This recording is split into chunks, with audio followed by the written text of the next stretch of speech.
ಮಕರ ಸಂಕ್ರಾಂತಿಯ ದಿನ ಈ ವಸ್ತುಗಳನ್ನು ದಾನ ಮಾಡುವುದರಿಂದ ನಮಗೆ 100ರಷ್ಟು ಪುಣ್ಯ ಲಭ್ಯವಾಗುತ್ತದೆ ಎಂದು ಹೇಳುತ್ತಾರೆ.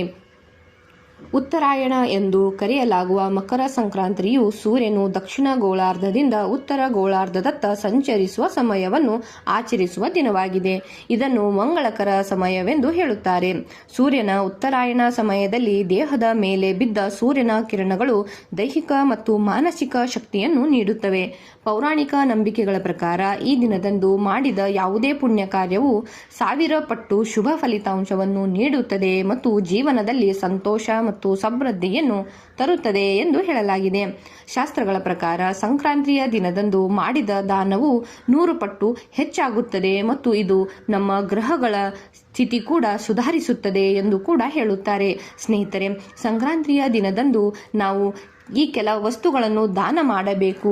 ಇದನ್ನು ದಾನ ಮಾಡುವುದರಿಂದ ನಮ್ಮ ಜೀವನದಲ್ಲಿ ಸಂತೋಷ ತರುತ್ತದೆ. ಅವುಗಳು ಯಾವುವು, ಆ ವಸ್ತುಗಳು ಯಾವುವು ಎಂಬುದನ್ನು ನೋಡಿ. ಸ್ನೇಹಿತರೆ, ಮೊದಲನೇದಾಗಿ ಕಪ್ಪು ಎಳ್ಳು. ಮಕರ ಸಂಕ್ರಾಂತಿ ಎಂದು ಸೂರ್ಯದೇವನು ಮಕರ ರಾಶಿಗೆ ಪ್ರವೇಶಿಸುತ್ತಾನೆ ಮತ್ತು ಇದು ಆತನ ಮಗನಾದ ಶನಿ ಆಧಿಪತ್ಯ ರಾಶಿಯ ಚಿಹ್ನವಾಗಿದೆ. ತಂದೆ ಮತ್ತು ಮಗನಾಗಿದ್ದರೂ ಸೂರ್ಯನು ತನ್ನ ಶನಿಯು ದ್ವೇಷದ ಭಾವನೆ ಹೊಂದಿದ್ದರೂ ಸೂರ್ಯನು ಶನಿಯ ಮನೆಗೆ ಬಂದು ನೆಲೆಸುವುದು ಪ್ರೀತಿಯ ಸಂಕೇತವಾಗಿರುತ್ತದೆ. ಹೀಗಾಗಿ ಕಪ್ಪು ಎಳ್ಳು ಶನಿಗೆ ಸಂಬಂಧಿಸಿದೆ. ಹೀಗಾಗಿ ಎಳ್ಳನ್ನು ದಾನ ಮಾಡುವುದರಿಂದ ಶನಿ ದೋಷ ನಿವಾರಣೆಯಾಗುತ್ತದೆ ಮತ್ತು ಅನೇಕ ರೀತಿಯ ದೋಷಗಳು ನಿವಾರಣೆಯಾಗುತ್ತವೆ ಎಂದು ಹೇಳಲಾಗಿದೆ. ಆದ್ದರಿಂದ ನಾವು ಮಕರ ಸಂಕ್ರಾಂತಿಯ ದಿನ ಕಪ್ಪು ಎಳ್ಳನ್ನು ದಾನ ಮಾಡಬೇಕು. ಇದರೊಂದಿಗೆ ಸೂರ್ಯದೇವನನ್ನು ಕಪ್ಪು ಎಳ್ಳನ್ನು ದಾನ ಮಾಡುವ ಮೂಲಕ ತನ್ನ ಆಶೀರ್ವಾದವನ್ನು ಅವರ ಆಶೀರ್ವಾದವನ್ನು ಪಡೆದುಕೊಳ್ಳಬೇಕು. ಅದಾದ ನಂತರ ಬೆಲ್ಲ. ಸ್ನೇಹಿತರೆ, ಬೆಲ್ಲವನ್ನು ಸೂರ್ಯದೇವನಿಗೆ ಸಂಬಂಧಿಸಿದ ವಸ್ತುವೆಂದು ಪರಿಗಣಿಸಲಾಗಿದೆ. ಜೊತೆಗೆ ಇದು ಗುರುವಿಗೆ ಸಂಬಂಧಿಸಿದ ವಸ್ತು ಕೂಡ ಆಗಿದೆ. ಶಾಸ್ತ್ರದ ಪ್ರಕಾರ ಮಕರ ಸಂಕ್ರಾಂತಿಯ ದಿನದಂದು ಬೆಲ್ಲವನ್ನು ದಾನ ಮಾಡುವುದರಿಂದ ಗುರು ಮತ್ತು ಸೂರ್ಯನಿಗೆ ಸಂಬಂಧಿಸಿದ ಎಲ್ಲ ಸಮಸ್ಯೆಗಳು ದೂರವಾಗುತ್ತವೆ. 2 ಗ್ರಹಗಳ ಸುಧಾರಣೆಯು ವೃತ್ತಿ ಜೀವನದಲ್ಲಿ ಉತ್ತಮ ಬೆಳವಣಿಗೆಗೆ ಕಾರಣವಾಗುತ್ತದೆ ಮತ್ತು ಸಮಾಜದಲ್ಲಿ ನಮ್ಮ ಗೌರವ ಮತ್ತು ಖ್ಯಾತಿಯು ಕೂಡ ಹೆಚ್ಚಾಗುತ್ತದೆ ಎಂದು ಹೇಳಲಾಗಿದೆ. ಅದೇ ರೀತಿಯಾಗಿ ಕಂಬಳಿ. ಸ್ನೇಹಿತರೆ, ಮಕರ ಸಂಕ್ರಾಂತಿಯ ಸಮಯದಲ್ಲಿ ಯಾವಾಗಲೂ ಚಳಿ ಹೆಚ್ಚಾಗಿರುತ್ತದೆ. ಇಂತಹ ಪರಿಸ್ಥಿತಿಯಲ್ಲಿ ಹೊದಿಕೆಯನ್ನು ಅಥವಾ ಕಂಬಳಿಯನ್ನು ದಾನ ಮಾಡುವುದು ತುಂಬಾ ಒಳ್ಳೆಯದು ಎಂದು ಹೇಳಲಾಗಿದೆ. ಈ ದಿನ ಅಗತ್ಯವಿರುವವರಿಗೆ ಕಂಬಳಿಯನ್ನು ದಾನ ಮಾಡುವುದರಿಂದ ರಾಹು ಮತ್ತು ಶನಿ ಇಬ್ಬರು ಸಂಬಂಧಿಸಿದ ತೊಂದರೆಗಳು ದೂರ ಆಗುತ್ತವೆ ಎಂದು ಕೂಡ ಹೇಳಲಾಗಿದೆ.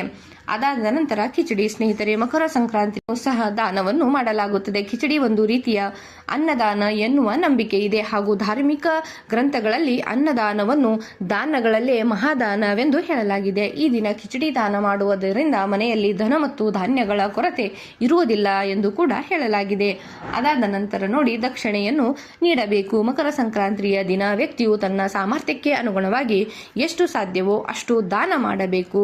ಈ ದಿನ ಬೆಳಗ್ಗೆ ಸ್ನಾನ ಮಾಡಿ ಸೂರ್ಯದೇವನಿಗೆ ಅರ್ಘ್ಯವನ್ನು ಅರ್ಪಿಸಿ ನಂತರ ದೇವಸ್ಥಾನಕ್ಕೆ ಹೋಗಿ ಬ್ರಾಹ್ಮಣರಿಗೆ ದಕ್ಷಿಣೆಯನ್ನು ಸ್ವಲ್ಪ ಹಣವನ್ನು ನಾವು ನೀಡಬೇಕು. ಬ್ರಾಹ್ಮಣರಿಗೆ ದಾನ ಮಾಡುವುದರಿಂದ ನಮ್ಮ ಪುಣ್ಯಗಳು ಸಂಗ್ರಹವಾಗುತ್ತವೆ ಮತ್ತು ನಮ್ಮ ಎಲ್ಲ ಇಷ್ಟಾರ್ಥಗಳು ಈಡೇರುತ್ತವೆ ಎನ್ನುವಂತಹ ನಂಬಿಕೆ ಕೂಡ ಇದೆ. ಅದೇ ರೀತಿಯಾಗಿ ಹಸುವಿನ ತುಪ್ಪ.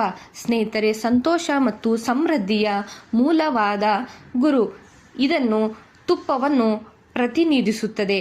ಹೀಗಾಗಿ ಹಸುವಿನ ಹಾಲಿನಿಂದ ಮಾಡಿದ ತುಪ್ಪವನ್ನು ದಾನ ಮಾಡುವುದರಿಂದ ಇದನ್ನು ನಾವು ಪರಿಹಾರವನ್ನು ಮಾಡಬಹುದು. ಸೂರ್ಯದೇವರು ಮತ್ತು ಗುರು ಇಬ್ಬರೂ ಕೂಡ ನಮಗೆ ಅಪಾರ ಪ್ರಮಾಣದ ಆಶೀರ್ವಾದವನ್ನು ನೀಡುತ್ತಾರೆ ಎಂದು ಹೇಳಲಾಗಿದೆ. ಸ್ನೇಹಿತರೆ, ಮಕರ ಸಂಕ್ರಾಂತಿ ಎಂದು ಕಪ್ಪು ಬಣ್ಣವನ್ನೇಕೆ ಧರಿಸಬೇಕು ಎಂಬುದನ್ನು ನೋಡಿ.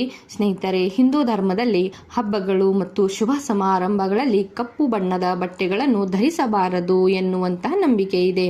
ಆದರೆ ಮಕರ ಸಂಕ್ರಾಂತಿಯಂತಹ ದೊಡ್ಡ ಹಬ್ಬದಲ್ಲಿ ಕಪ್ಪು ಬಣ್ಣದ ಬಟ್ಟೆಗಳನ್ನು ಧರಿಸುವುದು ಮಂಗಳಕರವೆಂದು ಹೇಳಲಾಗುತ್ತದೆ.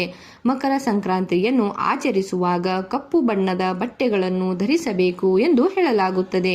ಅದೇ ರೀತಿ ಈ ದಿನ ಕಪ್ಪು ಬಣ್ಣದ ಬಟ್ಟೆಯನ್ನು ಧರಿಸುವುದಕ್ಕೆ ಸಂಬಂಧಿಸಿದಂತೆ ಒಂದು ಕಾರಣವೂ ಕೂಡ ಇದೆ. ಸ್ನೇಹಿತರೆ, ಏನೆಂದರೆ ನೋಡಿ, ಧಾರ್ಮಿಕ ನಂಬಿಕೆಗಳ ಪ್ರಕಾರ ಮಕರ ಸಂಕ್ರಾಂತಿಯ ದಿನದಂದು ಸೂರ್ಯನು ಉತ್ತರ ದಿಕ್ಕನ್ನು ಪ್ರವೇಶಿಸುತ್ತಾನೆ. ಅದರ ನಂತರ ಚಳಿಗಾಲವು ಮುಕ್ತಾಯಗೊಳ್ಳುತ್ತದೆ ಎನ್ನುವಂತಹ ನಂಬಿಕೆ. ಅಲ್ಲದೆ ಶರತ್ಕಾಲವು ಇದರ ನಂತರವೇ ಪ್ರಾರಂಭವಾಗುತ್ತದೆ. ಮಕರ ಸಂಕ್ರಾಂತಿಯ ಹಿಂದಿನ ದಿನ ಅತ್ಯಂತ ಚಳಿಯ ದಿನವಾಗಿದ್ದು ಕಪ್ಪು ಬಟ್ಟೆ ಧರಿಸುವುದರಿಂದ ದೇಹಕ್ಕೆ ಹೆಚ್ಚಿನ ಉಷ್ಣತೆ ದೊರೆಯುತ್ತದೆ ಎನ್ನುವಂತಹ ನಂಬಿಕೆ ಇದೆ. ಹೀಗಾಗಿ ಕಪ್ಪು ಬಟ್ಟೆ ಧರಿಸುವುದರಿಂದ ಚಳಿಯಿಂದ ರಕ್ಷಣೆ ದೊರೆಯುತ್ತದೆ. ಹಾಗಾಗಿ ಮಕರ ಸಂಕ್ರಾಂತಿಯಂದು ಕಪ್ಪು ಬಟ್ಟೆಯನ್ನು ಧರಿಸುವ ಸಂಪ್ರದಾಯವಿದೆ ಸ್ನೇಹಿತರೆ.